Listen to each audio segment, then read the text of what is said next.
What happened at Walsh Street was not an attack on the police department, it was an attack on the community. This was their gutless way of seeking revenge against two young, innocent patrol officers doing their job. It was sort of unprecedented, going back to Ned Kelly days, this sort of thing, that two police being cut down in the street.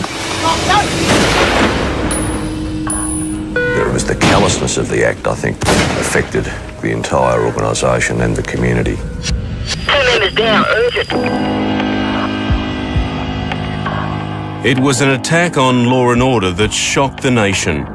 The investigation would uncover an underworld dynasty that had ruled Melbourne streets with fear. 4 men would eventually be charged with the murders, but what happened at their trial left police and the entire country in a state of disbelief. There's the law and there are the rules. And the ambush and murder of those 2 young policemen was certainly against the law, but it broke the rules.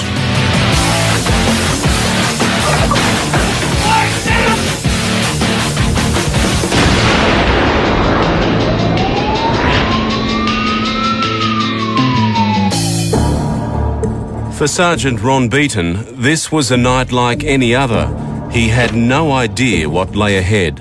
Everything was pretty casual. Most people just trying hard to stay awake. A resident of Walsh Street, South Yarra, was about to cycle to work at the local newsagent when a car in the middle of the street caught his eye. He reported the car to police. I just got this suspect vehicle. BKC to any unit near Walsh Street, South Yarra.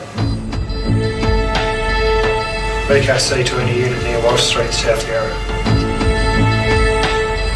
When I first called for a car, for a unit, there was no one available, and Prey and 311 were the only ones, and Walsh Street wasn't the area. Prey and 311. Prey and 311, if you can slip down to Walsh Street in South Yarra. So they shouldn't have been doing the job, but they went and did it. There's a white Houghton sedan, not knowing what the rego is. Got the lights on and the smashed windows in the middle of the road.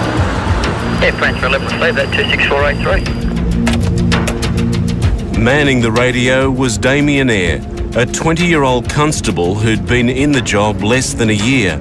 His father and brother were policemen, and being a cop was his lifelong ambition. That's what he always wanted to do, and I was quite ecstatic to, to think that he followed along in his brothers and my footsteps, and of course we were very proud to see him graduate from the police academy. Driving the divvy van was Steven Tynan. At 22, he was the senior of the pair. When he joined the police force, I was just happy that he was happy in what he was doing, because I believe in what your children want to do is the main thing, and he was happy. Exactly what happened at Walsh Street, only the killers know. What the evidence shows is that at 4:47 a.m, the 2 young constables walked into an ambush. I thought a truck or a semi-trailer, something very large, had hit the side of the house. We heard gunshots. There were 2 lots. Then I heard a voice saying, "Stop, stop, no," and then more shots.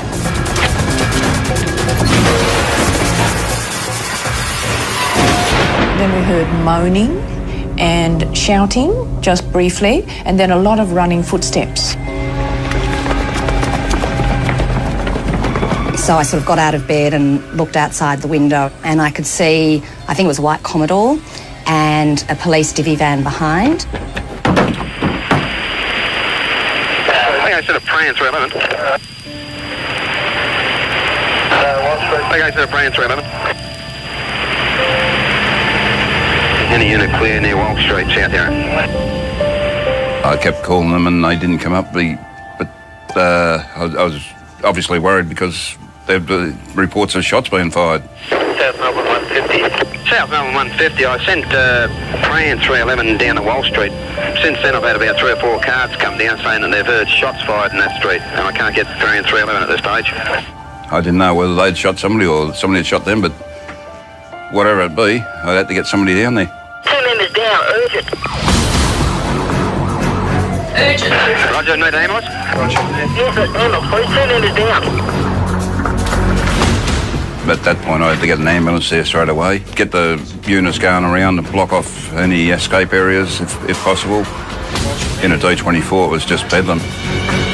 As a nurse, I could not just leave somebody moaning in pain, but I was also very scared about whether I should actually do anything. There was flashing lights, there was lights on the car had lights on. It was just very surreal. Down number 250 in an ambulance, we've got 2 members down, gunshot wounds. Outside 222 Walsh Street, 222 Walsh Street. There was blood everywhere.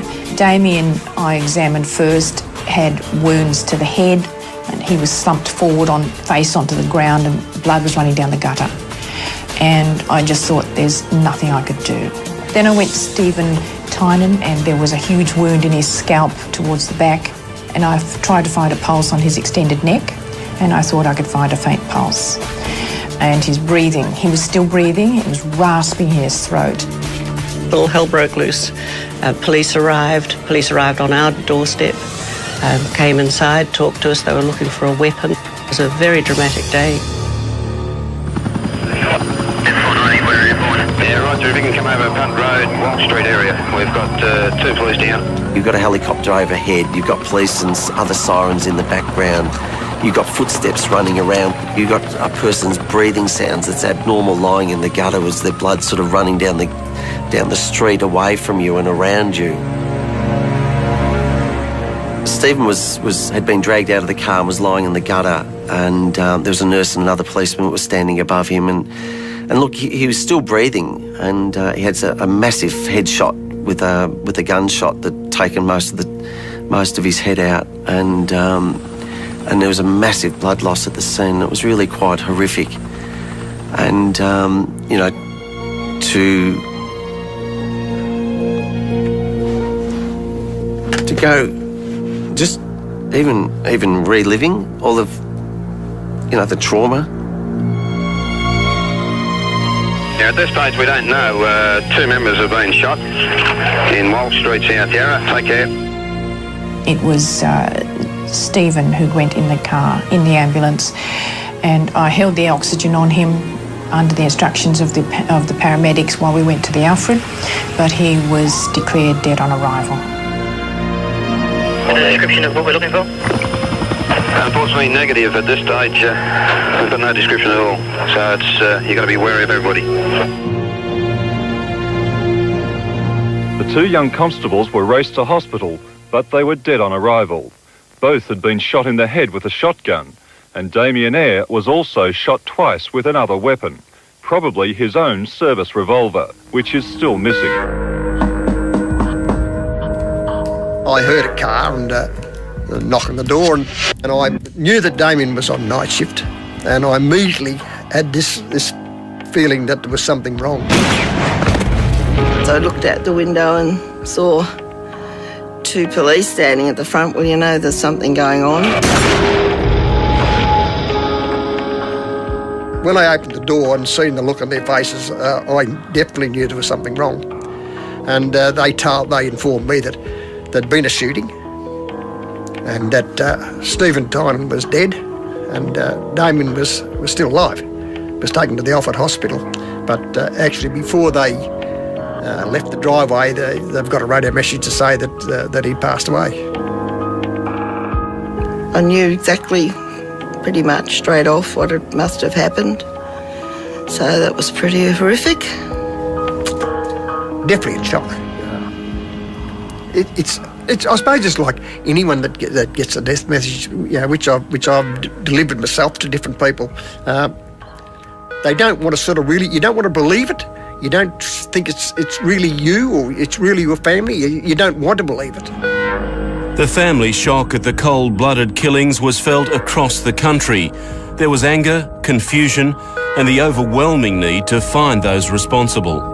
It was quite clear that it was a particular type of person that would be capable of committing that atrocious act of murdering the 2 members. We would take a very cruel and callous and cowardly person to do it.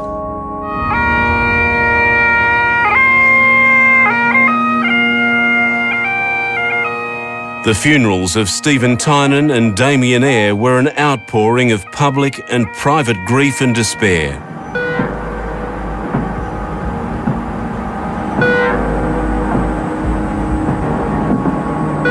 Everyone wanted answers. The investigation would become the biggest the state had ever seen.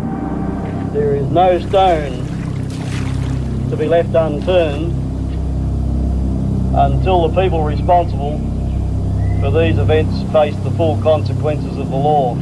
It soon became clear that this was no random attack. The apparently senseless killings had roots in a long-fought battle between police and a notorious gang of hardened criminals, a gang ruled by a ruthless underworld family and a secret pact that would soon see even more blood spilt on the streets of Melbourne.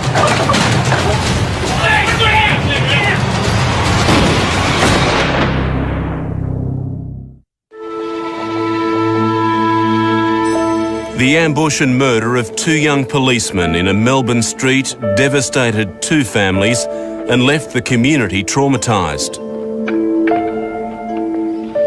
The deaths on the 12th of October this year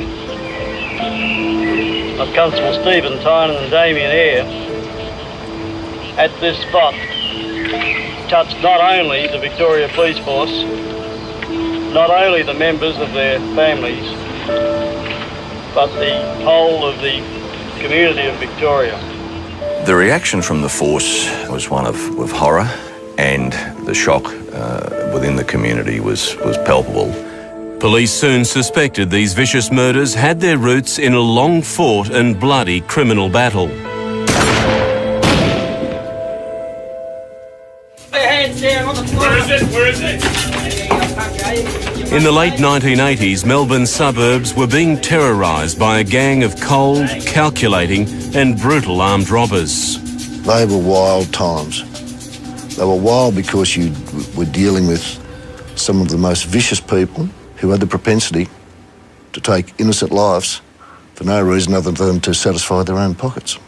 And in fact, the armed robbery squad had a phone that was always referred to as the red phone, which was a direct contact from the banking institution straight to the armed robbery squad, invariably the Friday afternoon from 4:30 onwards.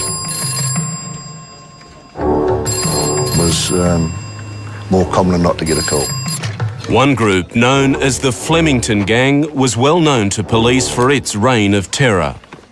They were a very violent group. They didn't differentiate between male, females or kids. They didn't care when they went into the bank who they terrorised, and they did physically terrorise numerous people by putting shotguns and other weapons up to the noses and very close to the face of people, and they were terrifying.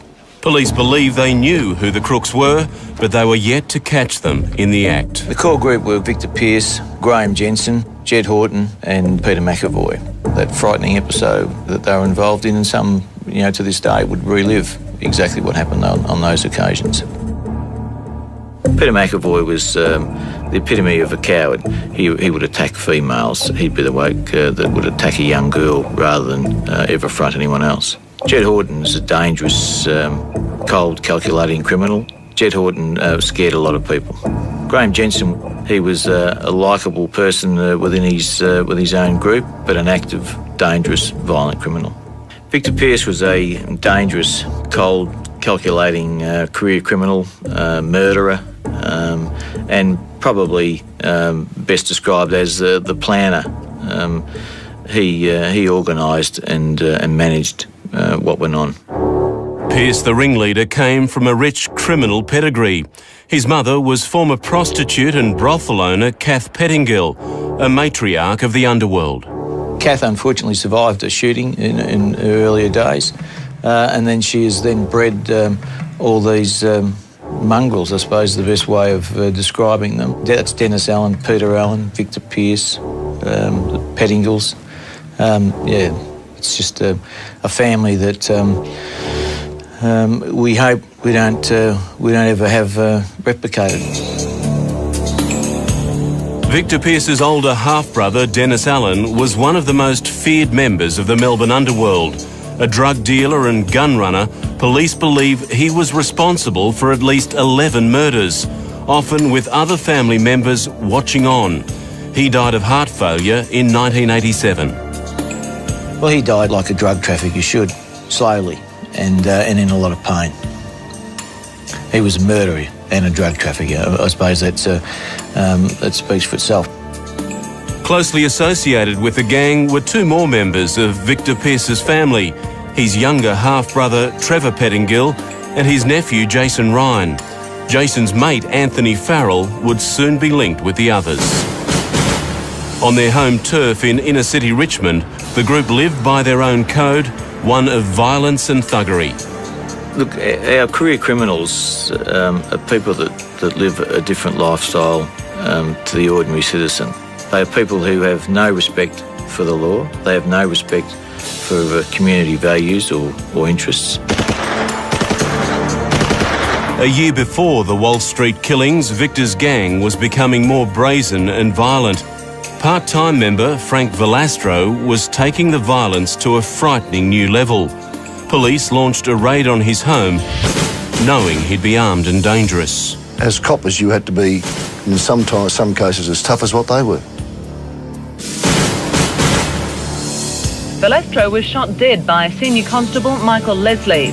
When Velastro was shot dead, Peirce and his gang believed police were out to kill them all one by one, and rumours started of a payback deal.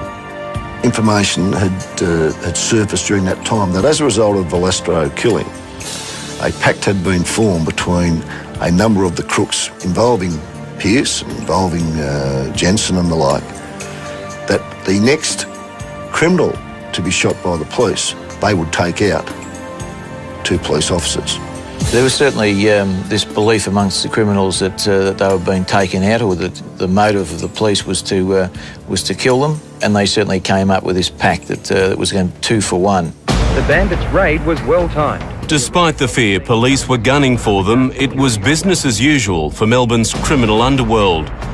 When a security guard, Dominic Hefty, was killed in a bungled robbery, Graham Jensen and Victor Peirce became suspects and were placed under surveillance.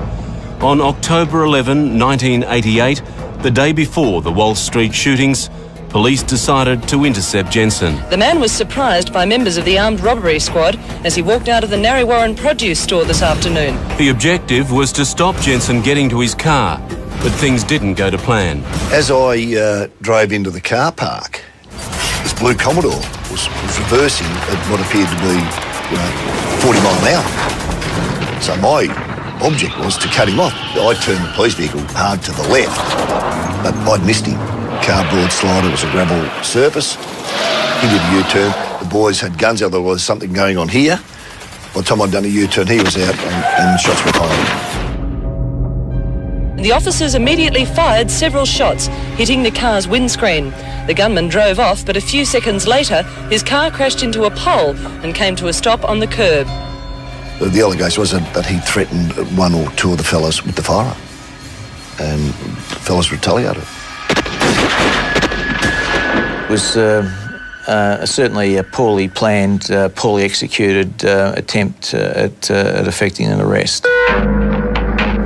Allegations that police planted a gun in Graham Jensen's car to justify their actions were never proved.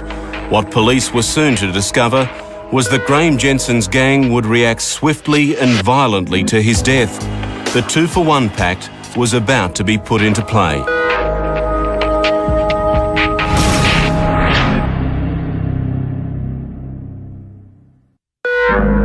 The officers immediately fired several shots.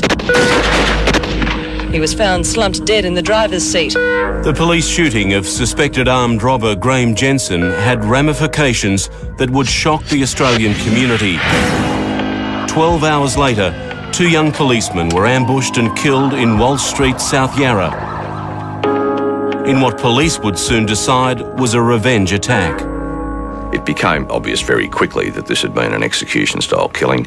There'd been a number of incidents involving the police leading up to this stage, including the shooting of a crim named Jensen the day before, and the investigators fairly early on in the piece were fairly confident that there was probably a connection between those two incidents. Investigators turned their attention to Jensen's fellow armed robbery gang, but they needed information, and the place it was going to come from was the criminal world.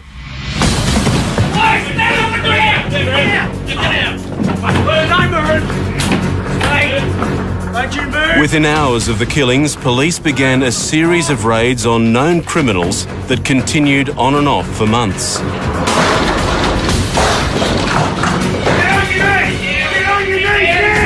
Culminating in an unprecedented 100 raids in one day.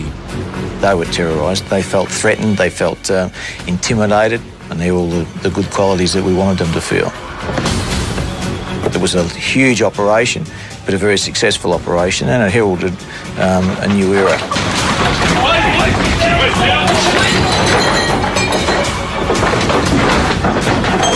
We want information, and we're not just asking for it, we expect it. The police were not going to tolerate what had happened, and we were going to find out who it was that was responsible for it. The underworld was shaken, none more than the prime targets. Victor Peirce was in hiding, supposedly in fear of his life. His solicitor arranged an interview with police. The result wasn't what he expected. Complex this morning. After questioning, he was charged late this afternoon over the $33,000 armour guard payroll robbery at Brunswick in July. But having the armed robbery squad throw Peirce in jail was not what those working on the Walsh Street killings wanted. For him to be taken away the next day in charge with a murder that the armed robbery squad really had no evidence to support was disappointing. Best for him is somewhere where we can work on him, and we couldn't do that while he was imprisoned. But another valuable member of the Victor Peirce clan was scooped up in the police raids. One particular witness had plenty to offer in relation to his knowledge regarding Walsh Street.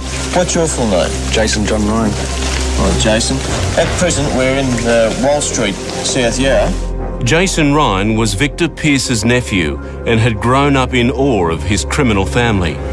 You started a car? Yes, a white Commodore. A white Commodore? Yes. All right. And Jason was always going to be very hard work for any investigator because, one, he was involved in a criminal family. Two, he'd had dealings with corrupt police over a long period.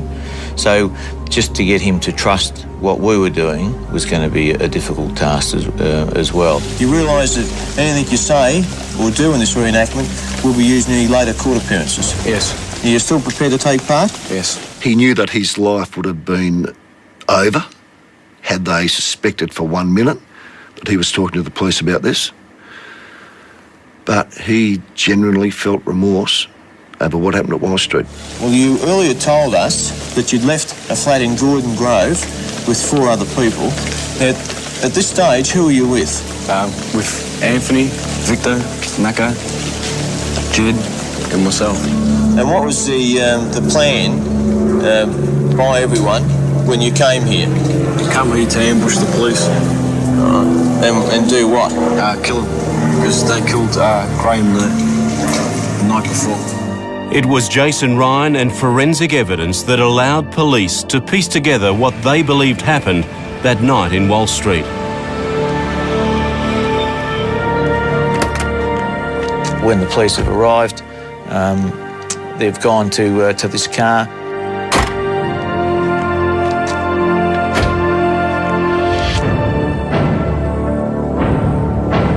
One member approached the driver's side, one member approached the passenger side, was checking out the registration label and had made some notes in his book.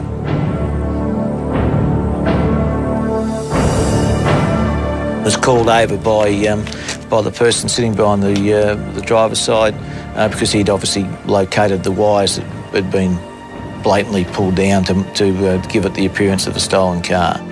The purpose of today's event is to try and recreate what happened when Constable Damian Eyre and Constable Steven Tynan were fatally shot. Constable Tynan is in about that position just on the rise from getting out of the vehicle, when he is then shot at about that angle to the top of the head. Constable Tynan then falls back into the vehicle. At the same time, Constable Eyre comes off to the rise and is shot across his back with this sawn-off shotgun. He then turns after being shot. The firearm goes off again in the air. This offender turns away. Another shot which goes into a nearby building. At that same time, a second offender comes in and has then taken Constable Eyre's service revolver and shot him at close range, approximately a distance of 4 inches or thereabouts, to the right side of the head.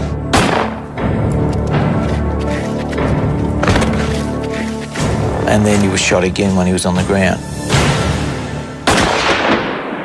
Now, what happened after you went back to Gordon Grove? I was back to Gordon Grove, and about 5 minutes later, not even 5 minutes later, Anthony came, and he was pretty white in the face, and he got upstairs and he goes to me that he grabbed the gun off one of the police and shot him twice with it. Police charged Jason Ryan after he admitted to being involved, and immediately bailed him back into their own custody. And not long after got Anthony Farrell and interviewed him and decided that they would charge him with murder, put the pressure on him and see what he said, see if they could break him. And it didn't work. He had some rather special and significant advice from a lawyer called Andrew Fraser and said nothing more. A secret bugging device was planted in the cells of the Melbourne Police Watch House to record a conversation between Anthony Farrell and his solicitor, Andrew Fraser. Jason couldn't have. So apparently they said to me. Well, I'm Jason either. If Jason's turned well, that's right. Victor would have been pinched. Victor would have been pinched by now. I won't talk to you, right? I'll tell you what they've done. Yeah. Nailed you, because they reckon you're the weak link in the chain. Yeah. And by putting enormous pressure on you like they're doing, they want you to be the one that cracks and gives everybody out. With Farrell talking with Fraser, it was a discussion between two criminals. Unless you knew different, that's exactly how it would have come over. One crook talking to another. Farrell wasn't talking, but Jason Ryan, now a protected witness, had plenty to say. His version of events kept changing, but police believe they eventually got the truth. We're able to then determine later on who we believe to be the actual shooters, and that evidence indicated that it was both Jedd Houghton in the first instance and then Victor Peirce. With Peirce in jail, attention turned to Jedd Houghton, and soon this investigation would enter a deadly new phase. This latest killing has the underworld fearing a macabre game of tit-for-tat is developing.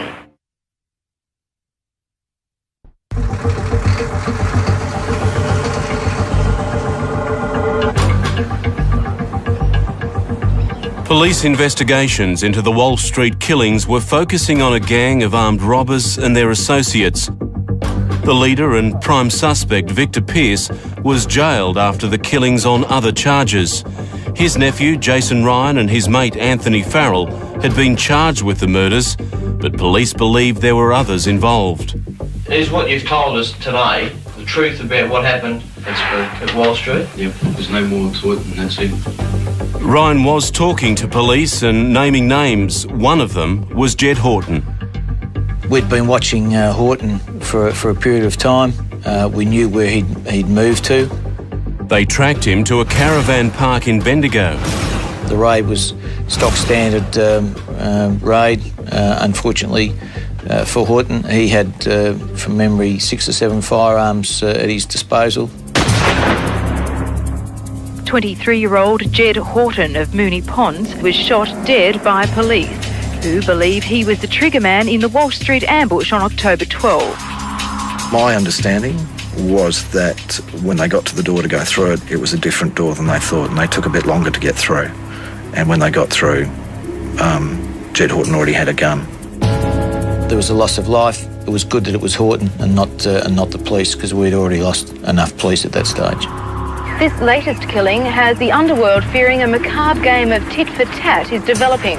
We'd been in Bendigo for a long time, and the reason we were there for a long time was to gain evidence. So our next move was to talk to him, and that's why we made that move. So for people to rumour that the police went there with the intention of killing him is certainly unfounded, and it's certainly not substantiated in any way.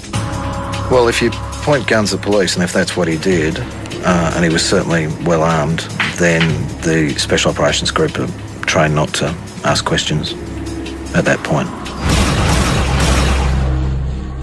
As Jason Ryan continued to speak to police, he added his uncle, Trevor Pettingill, to the list of those involved in Walsh Street.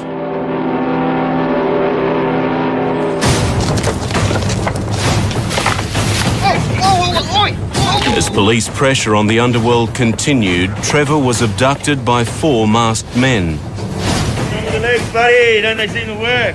He was driven out of town Without the tape now. and brutally bashed. Then given a message. Tell the cops everything you know. Remember? Tell them everything. The identity of the attackers would never be known.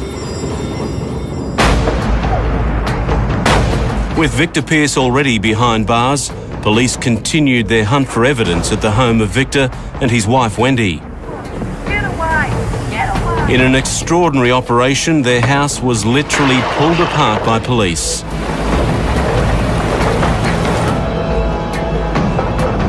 It was a symbolic event for a police force, sending a message that the days of a criminal dynasty were numbered.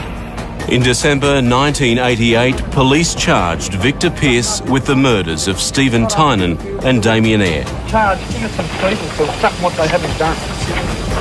Houghton rang you for you to either give him your car or for you to get him a car. Another name added to the Walsh Street investigation was Gary Abdallah, a young car thief. Abdallah had been lying low for months, fearing he was a target for police. People tell me that I'm going to be knocked. What am I going to do? Our information in regard to Gary Abdallah suggested that he was responsible for acquiring the stolen cars on some jobs, and it was believed that he had provided advice or assistance to the main players at Walsh Street. Do you recall speaking to Jedd that night? Because I'm Nicky Tapone, I lent these phones. After this interview, Abdallah again disappeared. Gary Abdallah was hit by a volley of shots in his Drummond Street Carlton flat after allegedly producing an imitation pistol while being questioned by police. Since then, he'd been fighting for his life in St Vincent's Hospital, but died this morning with a bullet still lodged in his brain. Abdallah was a close associate of Victor Peirce, charged with the murders of Constables Tynan and Eyre. He was also a friend of armed robber Graham Jensen, gunned down by detectives at Narre Warren the day before the Walsh Street killings, and of another suspect, Jedd Houghton, shot dead during a raid on a Bendigo caravan park. At the time of the Abdallah shooting, there was a suggestion that people were starting to think that the police just running around, shooting these people, that we were conducting an honest and fair investigation, but a very hard investigation, and we were doing it in the best way we could. Abdallah's death spooked another of the gang police had under surveillance for Walsh Street, Peter McEvoy. I'm concerned for my welfare, I'm concerned for my life, and indeed anybody else that is with me when these cowboys come charging through with their guns drawn. He's one of those career criminals whose reputation as being a coward and probably displayed that in various other forms. So coming out in the media, making out someone was trying to kill him, to big note himself, is not a real surprise. I expect to be charged because I've been told that I will be. Just days after this interview, McEvoy was arrested while reporting for bail and also charged with the Walsh Street murders. In the months to come, the murder charges against Jason Ryan would be dropped, but Victor Peirce, Peter McEvoy, Anthony Farrell and later Trevor Pettingill would all stand trial for the Walsh Street murders. But in the lead-up to that trial, the wife of accused Victor Peirce was about to drop a bombshell that would turn this story on its head. It's true that no one's forced you to No, I'm here on my own free will. come with us? Yes.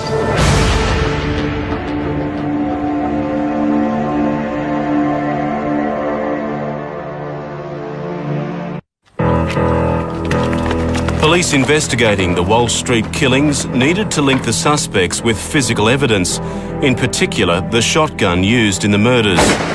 When a shotgun was discovered in Melbourne's Royal Park Golf Course, they had their vital missing link.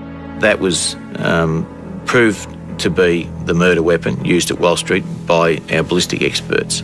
Police suspected the gun had also been used in armed robberies. We had a member who painstakingly went through those photos and was able to prove that the KTG shotgun that was our murder weapon at Walsh Street was also the same weapon that was used in a number of armed robberies. Investigators believe the armed robberies were committed by Victor Peirce and his gang, and they were about to get a breakthrough not even they expected. Well, it's true that no one's forced you to No, I'm here on my own free will. come with us? Yes. The wife of Victor Peirce, one of the accused, was about to change sides. To have her involve herself in the Walsh Street murders to the extent that she wanted to tell us what happened, and involve her husband Victor Peirce in the actual murders was a surprise, and we were very sceptical. Just a few months before, Wendy was protesting her husband's innocence in the Walsh Street killings. But I know in my own heart Victor's innocent of this and I have to do something about it. I cannot, this is my husband's life we're talking about. I made that statement because I was scared, because if I didn't, Victor would kill me. He would have killed me. Wendy had been Victor's alibi on the night of the shooting, saying they'd spent the night together in a motel. The truth is, Victor did get out of bed that night. He did leave the motel. I heard him go and I heard him come back. Over a series of interviews, Wendy told police Victor planned and carried out the killings as revenge for the death of his mate Graham Jensen. He spoke to Macca and he said, we'll knock him. He said, we'll knock the jacks. Victor got up and I said, where are you going? He said, I'm going to make Macca and Jedd to knock the jacks that killed Graham. Macca and Jedd? Yeah, Macca and Jedd, yeah. The two were shot in the head at close range in what is the first multiple police killings since Ned Kelly shot 3 last century. The news come on and it said about 2 policemen being shot dead in South Yarra. They didn't say where, or they just said South Yarra. And Victor said, right whack. And I laughed.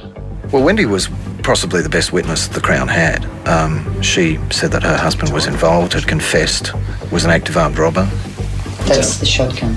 She'd identified another member of the team that killed the police, Jedd Houghton. That person you previously identified as being Jedd Houghton? That's Peter McEvoy. How do you know that? Oh, he's shaped here.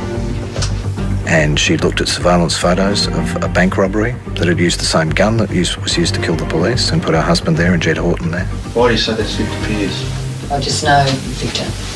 That is Victor. And in a bizarre twist, Wendy revealed why she was just as devastated as her husband over Graham Jensen's death. Why do you feel so strongly? Because I had a relationship with Graham for a period of about 8 months. A sexual relationship. Victor was charged with murdering 2 young policemen as a result of his best mate being shot by the police. Do you think he'd have put that much effort in for his best mate if he'd have known that his wife was having an affair with him?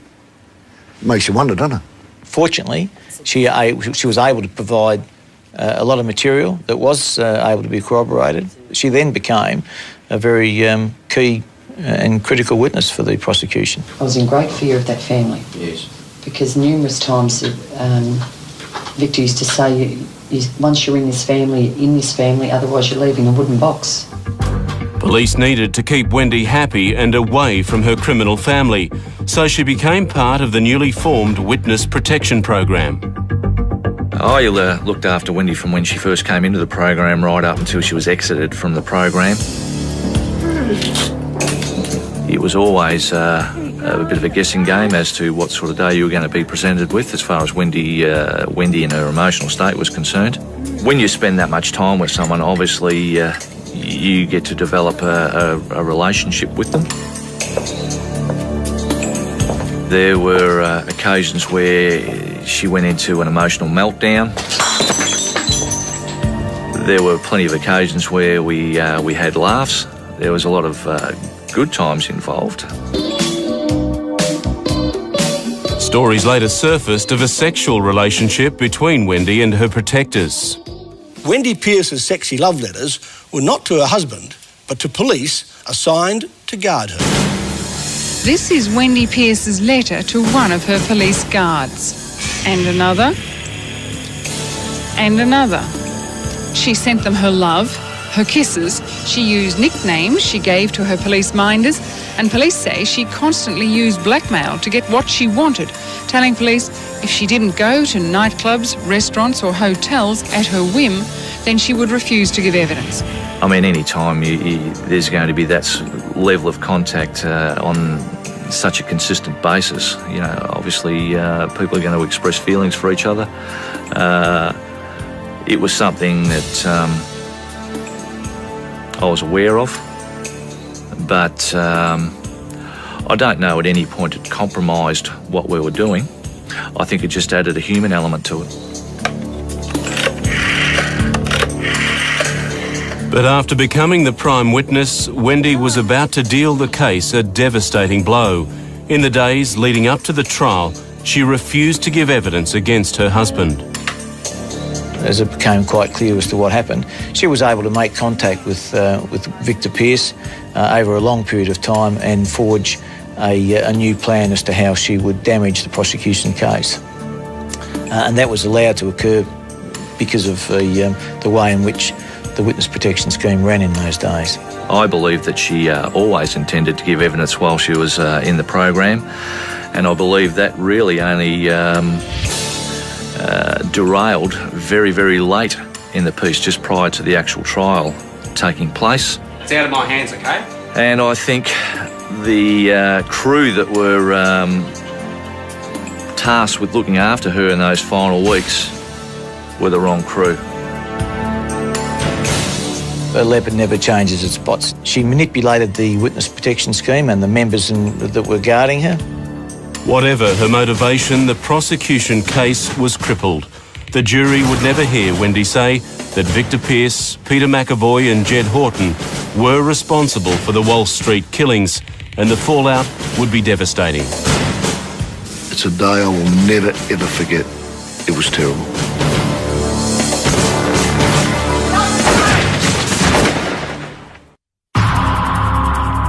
In the lead-up to the Walsh Street trial, police investigators believe they had a strong case. Their trump cards were two witnesses from the criminal underworld of the accused, Victor Peirce's wife Wendy and his nephew Jason Ryan. But in a major blow to the case, Wendy Peirce refused to testify against her husband Victor, a decision by the trial prosecutor not to call her as a hostile witness left the police investigators horrified. We certainly disagreed totally with that because we believe everything should go before the jury. The decision not to put Wendy Peirce on the stand meant the jury never heard her version of who was responsible for the murders. And I said, where are you going? He said, I'm going to meet Macca. He said, to knock the jacks at Kilgrave. The key evidence came from Jason Ryan, whose credibility was torn to shreds on the stand. After 7 weeks and 94 witnesses, the jury delivered its verdict. 7 Nightly News with Jennifer Kites. Tears, hugs and scuffles as the Walsh Street Four are acquitted of murdering 2 police constables. I'm on top of the world! I told you all along my son was innocent! Today's jury decision has stunned senior police who spent a futile 2.5 years investigating the Walsh Street murders. It was a sad day for the community in that those that should have been held accountable for the death of Steven Tynan and Damian Eyre were set free. It's a day I will never, ever forget. It was terrible. I was gutted, actually, and I don't think I was alone there. I think, the force generally were. We were in a state of disbelief. I think we felt that, almost 3 years of our lives had been wasted. There's a hell of a lot of difference, in my view, from being found not guilty to being found innocent. Victor Peirce and Peter McEvoy were taken back into custody and later found guilty of an armed robbery in which the Walsh Street murder weapon was used. Rapid gunfire and one of Melbourne's career criminals, Victor Peirce, is left for dead. In 2002, Victor Peirce, then a free man, was gunned down, another victim of Melbourne's gangland war. Wendy Peirce served time for perjury after the Walsh Street trial. Following her husband's death, she told a Melbourne newspaper Victor was responsible for the Walsh Street shootings. She also named Peter McEvoy, Jedd Houghton and car thief Gary Abdallah. In 2007, Peter McEvoy was found guilty of making threats to kill Victorian police. He was fined $300. McEvoy now lives in New South Wales. Trevor Pettingill has served time for drug trafficking since the Walsh Street trial. Pettingill and Anthony Farrell are now free men in Melbourne. All three maintain their innocence of the Walsh Street killings. Jason Ryan was relocated after the trial but has since left witness protection. He has battled drug addiction in the years since. His whereabouts are unknown. For the families of the victims, the court decision was a verdict they believe set the guilty free.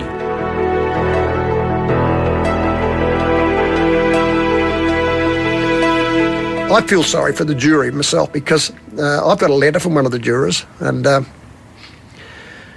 he's maybe still suffering. He had to have counselling and because he didn't believe that they should have been acquitted. That heartfelt letter was written by the wife of one of the jury members who lived with her husband's devastation after the not guilty verdict. There was not one piece of evidence, not one eyewitness, not one fact that could give those jurors the right to bring in a guilty verdict. None of the jurors slept for 2 nights before the verdict, desperately seeking one vital clue to make the decision their hearts were telling them was right. Each of the jurors was deeply disturbed and traumatised by the trial and the verdict that they were forced to make. If only evidence that later became available had been presented at the trial, what a different outcome there may have been.